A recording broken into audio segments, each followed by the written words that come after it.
Today's life. Hello, Facebook and all the world, Instagram, wherever else I post this to. I gotta tell you, I have struggled so much with whether or not to say anything tonight.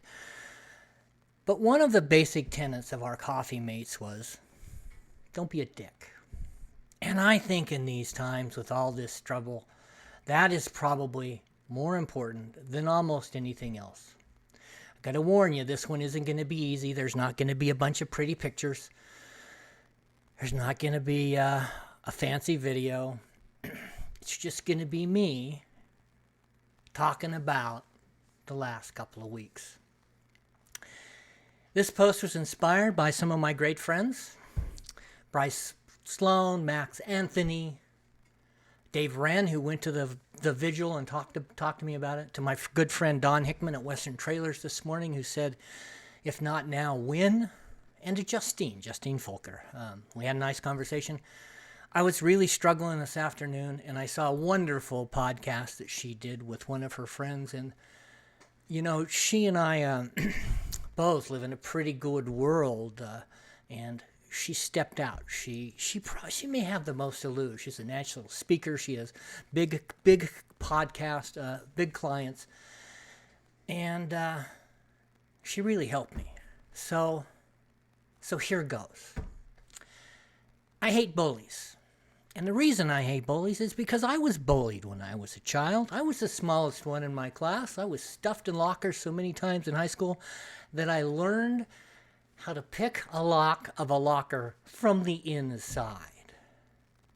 And when I saw that reporter, that CNN reporter, the first part of the week, being arrested for doing his job along with his cameraman, it really, really bothered me.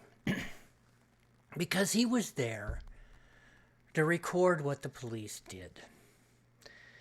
He was there to record the rally for a group of people who were stepping out and risking their own lives and livelihoods because they were protesting the death of one more black man.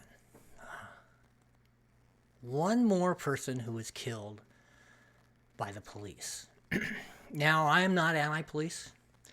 I think it's important that we have them, but I am anti-police brutality. I'm certainly not pro-looting.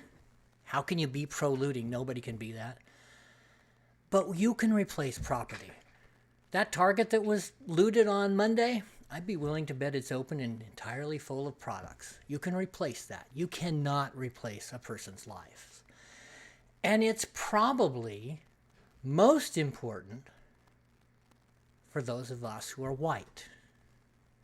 Because we still have the power. We are the ones with that white privilege. I grew up in Boise, Idaho. Idaho is, I believe, the third or fourth most white state. I was in a high school of 2,000 people. There was one black man. We had some Basques. That doesn't really count. We certainly had some Hispanics. But I didn't really know that. I knew nothing. When I look out in my world, even now, for the most part, all I see are white faces. So it's up to us. It's up to those of us who are in what I call the messy middle. We need to stand up. And we need to say something. And we need to vote. And we need to rally. And we need to learn how to treat all of ourselves better. We need to hope. We need to move forward. And we need to move past this place where we have been so long. I did not have to tell my son how to react to a traffic stop. I did not have to tell my daughter. Because they live, well, my daughter lives in Great Falls. My son lives in Boise, Idaho. I have no idea what it's like to be under the pressure of being a black person in America. Or any color. To be an Hispanic. I just don't know. And I think that's why it's the most important for the people like me. And quite frankly, all of you who are standing here as I look along the side of my friends list of the comments of the people who are here. We're a pretty white bunch. There's a Cuban in here, and everybody wants a little Cuban now and then. But for the most part, we're a pretty white group.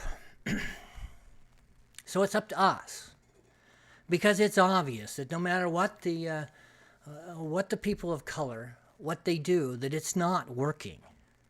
They've protested, they've burnt, they've rallied, and they've not been able to break through. Because why? Because we hold the power. We are the ones who, for the most part, decide who the politicians are. The city councils. We decide who's on the school boards. So it's up to us. We have to change, because if we do not change, nothing is going to happen. I talked about bullying. Police brutality is bullying institutionalized, and we need to find a way to stop. When I grew up, the worst thing I had to worry about is whether or not a cop would call my parents or maybe pull out my beer. Of course, that was in a day when the Boise City cop car said to protect and serve. They didn't say lead, they said to protect and serve. And they were baby blue. They did not look like military vehicles.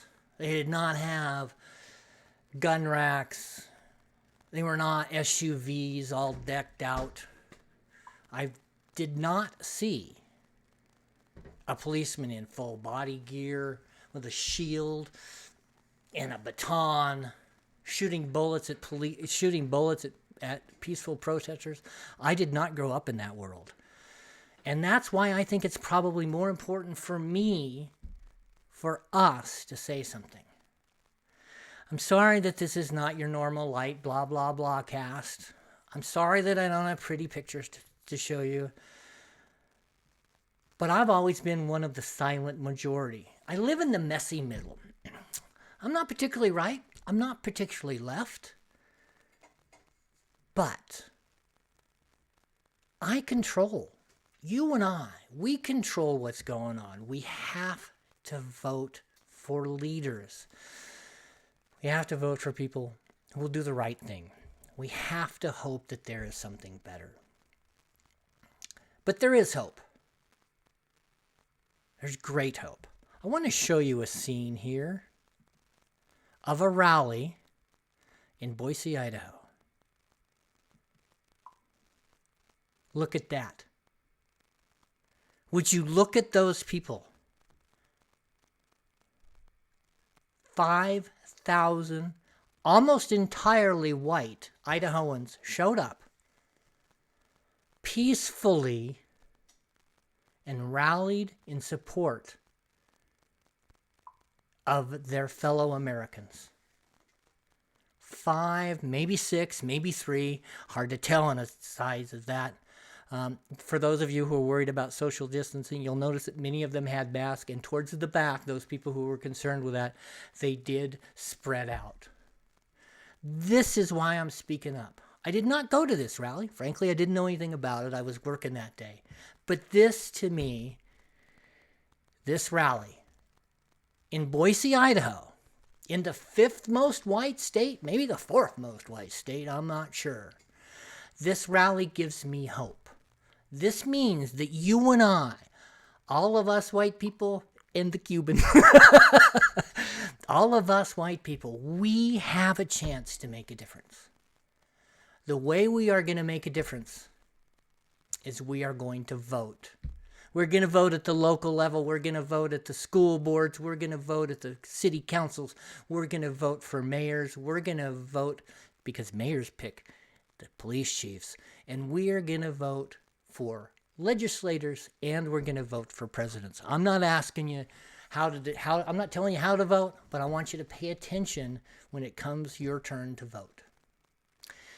I'm going to end with something that's on the wall at the Anne Frank Memorial down by the river in Boise, Idaho. Now, why in the world Boise, Idaho has an Anne Frank Memorial? It's kind of an odd thing. But it was placed there in response to the Holocaust. I believe that we are currently on the edge of something almost as horrific as that. And here it is. And I'm going to read it. First they came for the communists, and I did not speak out because I was not a communist. And then they came for the socialists, and I did not speak out because I was not a socialist. Then they came for the trade unionists, and I did not speak out because I was not a trade unionist. And then they came for the Jews, and I did not speak out because I was not a Jew. And then they came for me. And there was no one left to speak up for me. David Arday, I promise you that next week I will come back with pretty pictures and videos of horses. If I can find a rainbow and a unicorn, I will do that. But this is important.